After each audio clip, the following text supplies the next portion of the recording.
자, 누가복음은 누가 썼을까요? 아, 예, 말이 되네. 누가복음 누가 썼을까요?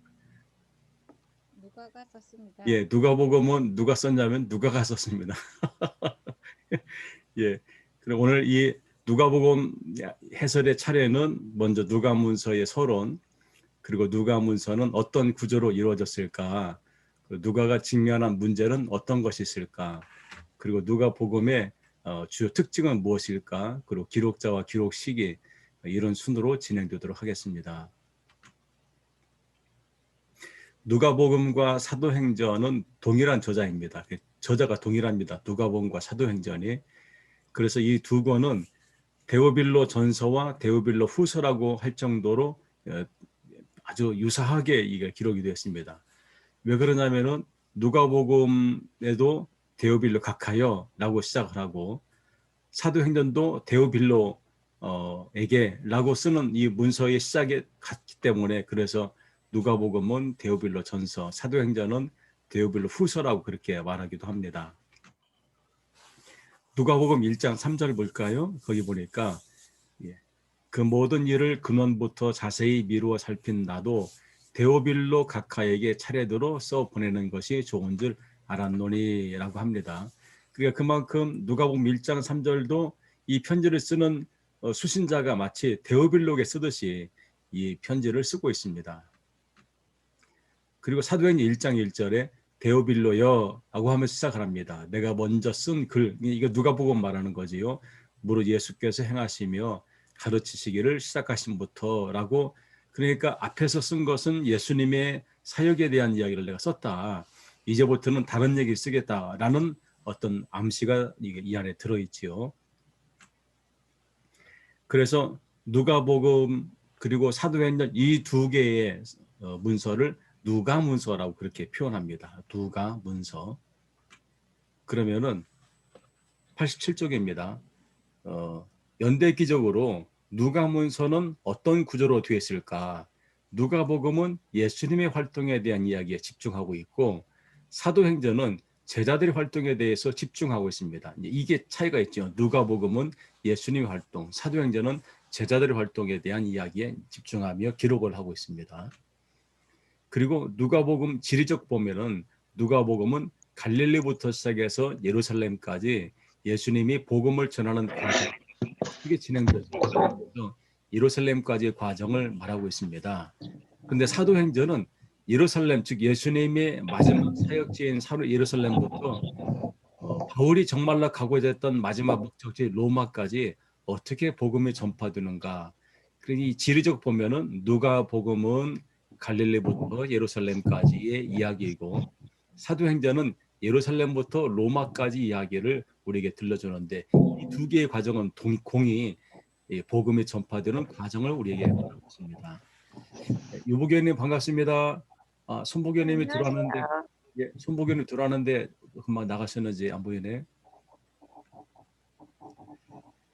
누가가 직면한 문제가 무엇일까? 누가에게는 특별한 문제가 있습니다. 그 첫 번째 문제가 종말의 지연의 문제입니다. 종말, 즉 이 종말이라는 말은 예수님이 다시 오신다는 약속이 이루어지지 않으니까 왜 그 약속이 이루어지지 않을까? 이거에 대해서 상당히 큰 관심을 갖게 되는데 우리가 뭐 두 개의 말씀을 한번 비교해 보겠습니다. 마가복음 9장 1절을 보면은 또 그들에게 이르시되 내가 진실로 너희에게 이르노니 여기 서 있는 사람 중에는 죽기 전에 하나님 나라가 권능으로 임하는 것을 볼 자들도 있느니라 해서 여기 서 있는 사람 중에 하나님 나라를 볼 자가 있다. 즉 예수님께서 다시 오실 것이다. 너희가 있는 중에 살아 있는 동안에 다른 말씀입니다. 마태복음도 진실로 너희에게 이르노니 여기 서 있는 사람 중에 죽기 전에 인자가 그 왕권을 가지고 오는 것을 볼 자도 있을 것이다. 마가는 하나님 나라가 임할 것이고 마태는 인자가 올 것이다. 즉 하나님 나라를 완성하기 위해서 예수님이 너희가 살아있는 동안에 오게 될 것을 볼 수 있다. 라고 해서 예수님의 재림에 대한 이야기를 지금 말하고 있습니다. 근데 이게 이루어지지 않고 있는 겁니다. 그러니까 누가 공동체가 상당히 큰 곤욕을 좀 치르고 있는 거죠. 왜? 아니 이렇게 큰 어려움이 당하고 있는데 왜 예수님의 약속은 이겁니다. 그래서 초대교회 기독교인들은 자신들이 죽기 전에 믿은 두 가지가 있습니다. 하나는 예수님이 인자 또는 심판자로 다시 오실 것이다. 자신들이 살아있는 동안에. 두 번째는 하나님 나라가 임해서 이 세상의 종말이 오게 될 것이다. 이 두 가지를 그들은 믿고 살았는데 이 믿음이 지금 떨어지고 있는 겁니다. 그러니까 이제 이들에게 큰 문제가 생겼지요. 그래서 네 번째, 근데 이제 예수님과 함께했던 사람들, 제자들, 그러니까 예수님과 함께했던 12명의 제자를 말하는 겁니다. 이 제자들, 그리고 예수님 활동을 직접 봤던 목격자들, 이 1세대들이 죽어가면서 그들이 기대했던 종말이 임하지 않을 것으로 생각하기 시작한 겁니다. 그러면은 하나님 나라가 안 오면 어떻게 되냐? 예수님이 재림하지 않으면 어떻게 되냐? 우리는 뭐냐? 그러면은 이제 이런 회의감에 빠지게 되는 겁니다. 88조 5번입니다. 그래서 이 종말 신앙이 흔들리면서 복음에 대한 신앙이 위협을 받게 될 때에 누가는 신앙적 위기에 처한 초대교회 성도들에게 신앙적인 해답을 제시할 필요성을 느끼게 되는 겁니다. 왜 지금 이 누가가 만일에 이런 해답을 제시하거나 또는 문제 해결을 제시하지 않으면은 이게 이 기독교 공동체가 와해될 그런 위험이 있으니까. 왜냐하면 그들은 뭐 아무런 목적이 없게 되거든요. 그러니까 이들에게 이제 뭔가 다른 해결책을 제시하는데 그 해결책이 뭐냐? 7번부터 나옵니다. 누가가 택한 방법 첫 번째는 하나님 나라의 도래, 즉 하나님 나라가 다시 임하는 것은 이 종말의 그 임하는 종말의 시간을 좀 더 미루는 겁니다. 그러니까 지금 당장 임하는 것이 아니고 하나님 나라 임하는 때가 있다. 이제 그때까지 우리가 기다려야 된다는 말씀을 하는 겁니다. 여덟 번째, 또 하나의 방법은 초대교회 성도들의 관심을 종말, 즉 예수님이 언제 오냐 이런 이 관심사에서 현재 지금 우리가 살아가는 현재 이 시간 그리고 우리가 살아가는 이 땅으로 돌려놓는 것에 이제 관심을 갖기 시작하는 겁니다. 이걸 제시하는 거지요. 제시로 9번. 누가는 이런 방법을 택합니다. 예수님을 따라서 땅 끝까지 복음이 전파되어야 한다. 그러니까 예수님이 지금 당장 오시면은 되겠느냐? 예수님이 오실 때 복음이 땅 끝까지 전파되어서 많은 사람이 구원받을 때 그때 예수님 오시지. 그래서 10번 누가는 임박한 종말의 말씀을 수정해서 종말 사상을 메시지 후반으로 돌립니다. 그러니까 예수님이 오시는 그 시간은 지금이 아니고 먼 훗날이다. 시간이 좀 더 필요하다는 것으로 지금 말씀을 하고 있습니다. 마가복음 1장 14절 15절 볼까요? 예, 혹시 보이면 같이 읽어볼까요? 요한이 잡힌 예수께서 갈릴리에 오셔서 하나님의 복음을 전파하여 이루시되 때가 차고 하나님의 나라가 가까이 왔으니 회개하고 복음을 믿으라 하시더라. 이 말씀은 마가복음 1장 14절 15절 이때는 예수님이 오셔야 되는 당위성을 갖고 있기 때문에 때가 찼다. 예수님이 오실 때가 됐다라고 이 시간을 이제 분명히 말하는데 그런데 누가복음 4장 14절 15절에서 이렇게 말합니다. 읽어볼까요? 예수께서 성령의 능력으로 갈릴레에 돌아가시니 그 소문이 사방에 퍼졌고 신이 그 여러 회당에서 가르치심에 무사람에게 찬송을 받으시더라. 차이가 있지 않습니까?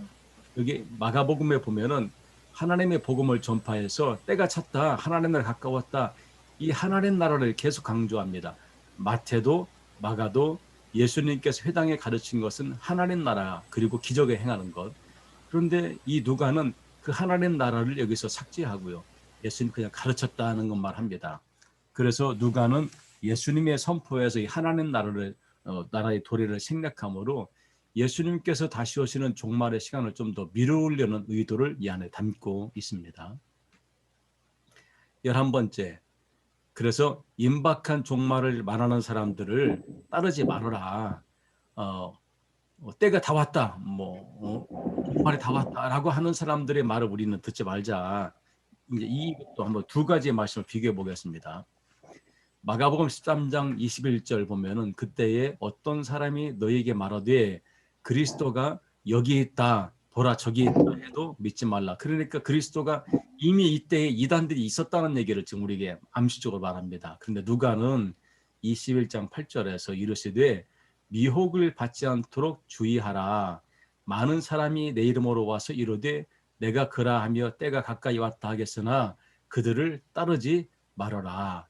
그러니까 때가 가까이 왔다는 사람들의 말을 들을 필요가 없다. 거기에 너무 신경 쓰지 말라. 하는 얘기를 지금 우리에게 들려주고 있습니다. 이렇게 누가는 마가복음에서 종말과 관련된 때가 자꾸 하나님 나라 가까웠으니 라는 이 자체를 이 말씀에서 생략하고 있는 것을 볼 수가 있습니다. 12번째,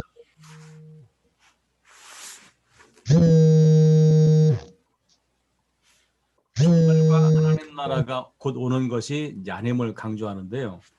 19장 11절 볼까요? 19장 11절 그들이 이 말씀을 듣고 있을 때에 비유를 더하여 말씀하시니 이는 자기가 예루살렘 가까이 오셨고 그들은 하나님 나라가 당장에 나타날 줄로 생각했다. 그러니까 예수님이 예루살렘 갈 때에 그 주위에 있는 사람들은 하나님 나라가 금방 올 걸로 생각했습니다. 그런데 예수님은 누가복음 21장 9절에서 난리와 소유의 소문을 들을 때에 두려워하지 말라. 이 일이 먼저 있어야 하되 끝은 곧 되지 아니하리라 해서 이 세상의 종말이 지금 임하는 것은 아니다 라고 해서 종말의 시간을 지금 지연시키고 있습니다. 13번 그래서 누가는 종말을 멀리 지연시켜 놓고 그때까지의 중간 시대를 온 세계에 말씀을 전해야 되는 교회 시대 또 선교의 시대로 재해석하고 있습니다. 그래서 누가는 초대교회 성도들에게 복음을 왜 우리가 전해야 되냐, 그 복음을 전해야 되는 당위성을 말하고 있습니다. 그러니까 지금 이 누가 이 말은 우리 시대에도 적용이 되는 거지요.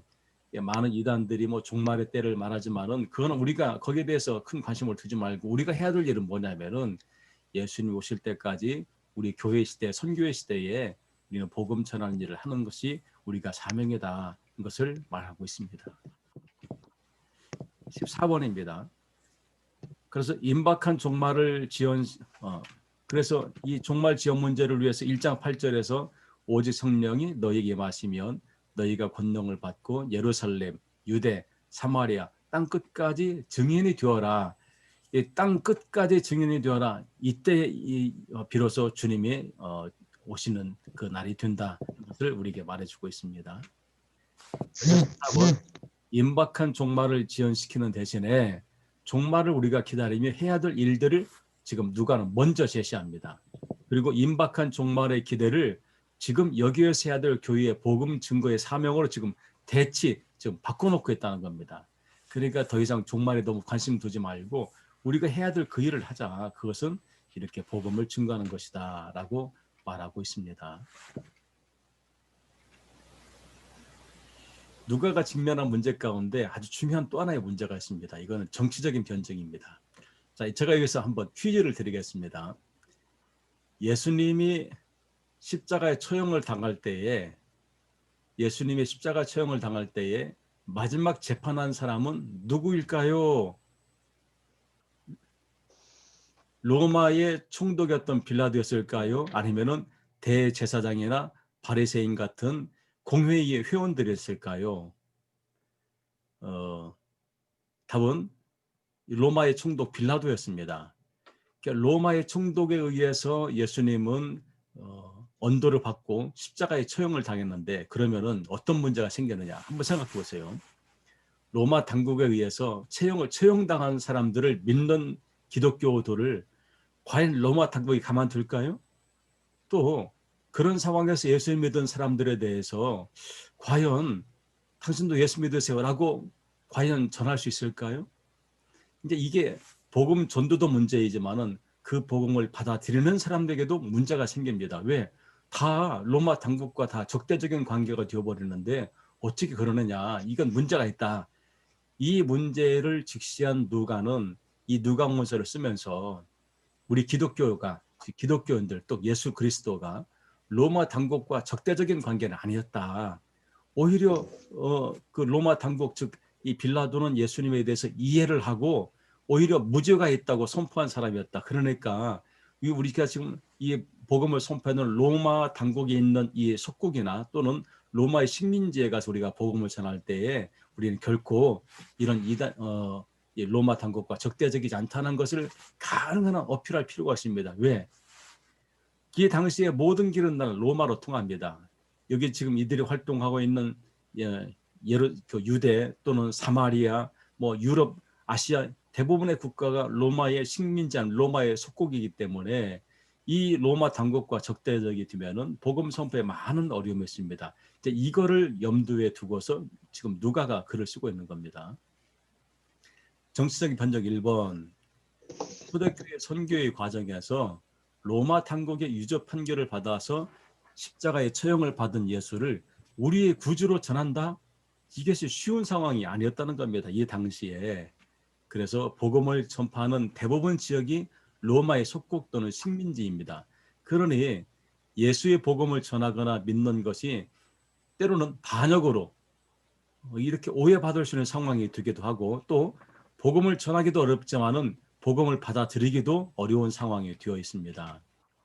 그래서 누가는 예수님이 정치적으로 유죄 판결을 받고 처형된 것이 아님을 강조합니다. 왜? 그렇게 함으로써 선교의 걸림돌을 제거하려고 지금 누가는 말하고 있는 겁니다. 그래서 로마 당국과 기독교가 대립이 아니라 우호적인 관계인 것을 가능한 한 좀 부각을 시키려고 합니다. 이렇게 함으로써 이 누가는 기독교 선교의 교두보를 좀 세우기로 하는 어떤 의도가 있게 되는 거지요. 90쪽의 4번입니다. 그래서 예수님이 로마 총독 빌라도에게 신문 받는 과정을 기록을 합니다. 기록하는데, 자, 여기서 또 한 번 퀴즈를 드리겠습니다. 빌라도가 예수님을 신문을 했는데, 빌라도가 예수님을 신문을 몇 번 했을까요? 몇 번 했을까요? 대답하지 말자. 괜히 말해서 그냥 가만히 있으면 다 답이 나오는데 그러시는 거죠 지금. 예, 이제 보겠습니다. 빌라도에게 신문을 받는 과정을 누가는 자세히 기록합니다. 그런데 빌라도가 예수님이 죄가 없는 것을 알고 인정을 했습니다. 그리고 심지어 빌라도는 예수님을 석방하려고 상당히 노력을 한 것도 누가는 기록하고 있습니다. 먼저 23장 4절을 한번 볼까요? 우리 같이 있습니다. 빌라도가 대제사장들과 우리에게 이르되 내가 보니 이 사람에게 죄가 없도다 하니. 첫 번째 지금 대화를 한 다음에 첫 번째 신문하고서 한 얘기입니다. 자, 두 번째 23장 13절 14절 좀 길지만 천천히 읽어볼까요? 빌라도가 제사장들과 관리들과 백성을 불러보고 이르되 너희가 이 사람이 백성을 미혹하는 자라 하여 내게 끌고 왔도다. 보라 내가 너희 앞에서 신문하였으되 너희가 고발하는 일을 대하여 이 사람에게서 죄를 찾지 못하였고. 두 번째 빌라도는 신문한 다음에 내가 죄를 찾지 못하다 두 번째 말하는 겁니다. 세 번째 23장 23, 22절 같이 합니다. 빌라도가 세 번째 말하되 이 사람이 무슨 악한 일을 하였느냐. 나는 그에게서 죽일 죄를 찾지 못하였나니 때려서 놓으리라 하니. 빌라도가 예수님을 세 번을 신문합니다. 그 세 번째도 예수님은 죄가 없다. 빌라도의 선언입니다. 이것을 마태나 마가나 누가는 자세히 기록하지 않았습니다. 그런데 누가는 이것을 상당히 자세히 기록합니다. 왜냐? 누가의 복음이 이방 세계를 향해서 쓴 복음서입니다. 즉 이방 세계란 말은 유대 땅이 아니고 유대와 사마리아와 땅 끝까지 복음을 전파해야 되는 어떤 무기로서 이 지금 누가의 복음을 썼는데, 이 누가의 복음 학교에서 복음을 전할 때 사람들이 야, 너 그 예수 그리스도가 빌라도의 판결을 받고서 처형당한 사람 아니냐? 왜 그런 사람 우리한테 전하느냐? 너 왜 그런 전하고 다니느냐? 라고 할 때에 할 말이 없게 된 겁니다. 여기에 대해서 이 사실을 좀 부각을 시키면서 누가는 기록하고 있습니다. 왜? 이 당시의 정치적인 상황이 그렇기 때문에 그런 거지요. 그래서 다섯 번째, 예수님의 죽음은 빌라도의 유죄 판결 때문이 아니고 유대 종교 지도자들 때문이다. 그들이 예수님을 시기하거나 또는 질투하거나 그래서 예수님이 십자가에 처형을 당한 것이지 예수님이 이 로마 당국이나 어떤 빌라도의 눈에 벗어나서 그런 것은 아니다. 그래서 예수님의 정치적인 무죄, 이것은 곧 기독교의 정치적인 무죄. 우리는 정치와 상관이 없다. 우리는 로마 당국과 적대되지 않다. 이것을 지금 부각을 시키고 있는 이런 모습을 보여주고 있습니다. 제가 이제 이 이야기를 이제 논문을 통해서 제가 이제 이거 공부를 하며 이걸 제가 듣고 나서 상당히 이 누가의 의도에서 감탄을 받았습니다. 근데 이런 그 당시의 정치적인 상황이 얼마나 긴박하게 돌아갔는지를 알 수가 있는 거지요.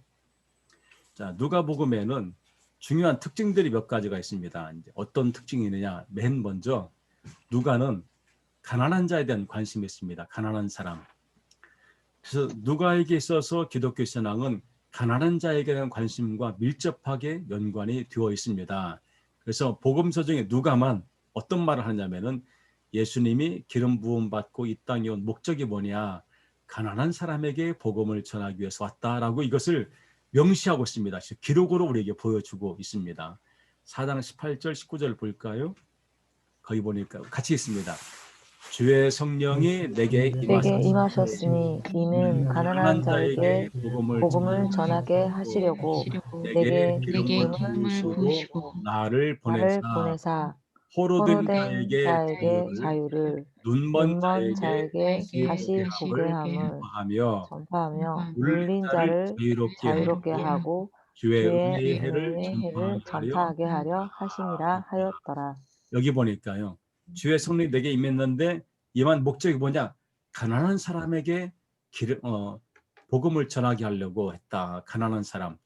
이게 맨 먼저 누가가 지금 강조하는 사항입니다. 즉 주의 복음의 대상자, 이 대상자가 가난한 사람이다. 이 누가는 이 가난한 사람에 대한 관심이 상당히 많습니다.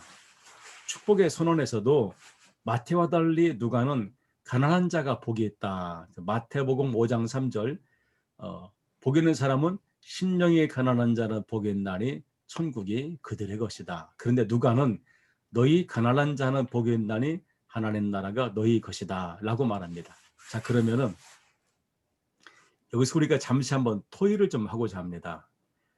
예수님께서 이 땅에 오신 목적이 복음을 전해서 사람들에게 구원을 주려는 건데 그 대상자를 말할 때에 심령이 가난한 자가 복이 있는 것인가요? 가난한 자가 복이 있는 것인가요? 어떻게 생각하시나요? 심령이 가난한 자가 복이 있나요? 가난한 자가 복이 있나요? 우리 다른 사람들이 이렇게 오늘 저녁에 질문을 자꾸 할까? 이거는 둘 다 맞습니다. 마태가 보는 입장은 심령이 가난한 사람. 왜 이 사람은 이 마태는 유대 전통에 상당히 깊숙이 관여했던 사람입니다. 유대주의자들은 그 영적인 그러니까 정결법을 따르기를 좋아하는 사람이다 보니까 이렇게 심령이라는 것을 붙였는데 누가는 유대인들이 아니고 이방인에게 복음을 전하던 입장에 서서 이 복음을 쓰다 보니까 이 심령 즉 유대 전통을 가능한 탈피해서 이 복음서를 쓰려고 하다 보니까 이 누가는 그냥 가난한 자가 복이 있다고 그렇게 표현을 했을 거라고 보는 입장입니다. 제가 직접 만나서 물어본 적이 없기 때문에 저도 이렇게밖에 답을 할 수 없습니다. 그러나 심령이 가난한 자가 복이 있다 그것도 맞고 그냥 가난한 자가 복이 있다 이것도 맞습니다. 이제 왜 그러냐면 이제 이 이야기는 뒤에서 또 말씀을 드리겠습니다. 가난한 자들에게 축복의 선언과 부자들에게 경고를 나란히 하고 있습니다. 6장 20절에 너희 가난한 자는 복이 있다 했는데 6장 24절 가면은 화 있을진저 너희 지금 배부른 자여 너희는 줄이게 될 것이다 라고 말합니다. 아니 그러면 우리가 경제활동을 하지 말아야 되는 거네요. 갖고 있는 모든 걸 다 내버리고 우리도 가난하게 살아야 우리가 복이 있는 사람이 되는 거 아닌가요? 이런 뜻은 아닙니다. 이것이 아니고 누가가 강조하는 바가 있습니다. 그것은 부자들에게 즉 있는 자들에게는 있는 자들로서의 사명이 있다는 겁니다. 해야 될 일, 그 일을 해야만이 구원의 반절에 들어가는 것이고 그 일을 하지 않게 되면은 문제가 생긴다는 것을 지금 말해주고 있는 겁니다. 계속 보겠습니다. 92쪽에 5번입니다. 어리석은 부자의 비유를 통해서 재산 축척에 몰두하는 부자의 어리석음을 경고합니다. 그리고 6번 부자와 가난한 자의 운명이 천국에서 바뀌게 될 것을 말합니다. 그러니까 한 부자가 생산물이 아주 풍부해가지고 창고를 더 짓고 쌓아두고 평안히 먹고 마시고 즐거워하자 하는데 만일에 그 영혼을 거두시면 그 재물은 누구의 것이 되겠느냐. 어리석은 부자 이야기를 하는 거지요. 부자와 나사로 이야기도 그렇습니다. 부자와 나사로 이야기를 할 때 부자와 나사로 이야기에서 거기에는 그 어떤 이 구절에서도 이들이 예수를 믿었다 또 고백했다 그런 얘기가 없습니다. 그런데 부자는 지옥에 가고 나사로는 아브라함의 품에 안긴다. 이런 말씀의 의미는 뭐냐면 이들은 유대인들입니다. 유대인들은 모두가 다 죽으면 아브라함의 품에 안긴다고 그렇게 믿고 있는 사람들입니다. 이들에게 왜 부자는 그러면 아브라함의 품에 안기지 못했느냐 또는 부자는 부자의 사명을 다하지 않았다. 즉 네 문 앞에 있는 네 가난한 사람도 돌보지 않았다. 이 점을 지금 강조하고 있는 겁니다. 그러니까 노블레스 오블레주 이야기를 지금 하고 있는 거지요. 이걸 통해서 부자들이 어떻게 해야 될 것인가를 말해주고 있는 겁니다. 우리가 우리가 열심히 경제 활동하고 돈 많이 버시기를 바랍니다. 할렐루야. 아니, 아멘. 별로 관심이 없으신가? 다 부자 되시기 바랍니다. 아멘. 아멘. 부자 돼서 많은 재물을 많이 가지시길 축복합니다. 그 대신 그거를 좋은 일에 쓸 줄도 알아야 된다. 이게 바로 기독교의 정신입니다. 그러니까 내가 갖는 데만 관심을 갖는 것이 아니고 나누는 것도 역시 관심을 가져야 된다는 것을 이 누가는 가난한 자에 대한 관심을 통해서 우리에게 지금 들려주고 있습니다. 제가 늘 새벽 기도하면서 올해 우리 교인들이 좀 부자가 되더라 제가 늘 기도합니다. 하나님이 제 기도를 잘 들어주기 때문에 우리 교인들이 다 부자가 될 거라고 제가 그렇게 믿습니다. 그러면 그 뒤에 우리 교회의 교인들이 부자가 되면 우리 교회가 더 많은 좋은 일을 하는 교회가 되어야 되겠지요. 여기까지 할 것을 지금 누가가 우리에게 강조하고 있는 것이다라고 하면 틀림이 없습니다. 이 누가복음 해설이 길기 때문에 오늘은 여기까지만 하도록 하겠습니다. 다음 시간에 92쪽 세리와 죄인에 대한 관심 여기부터 진행하도록 하겠습니다. 예, 혹시 오늘 오늘 강의에서 궁금한 사항이나 질문 사항 있으신가요?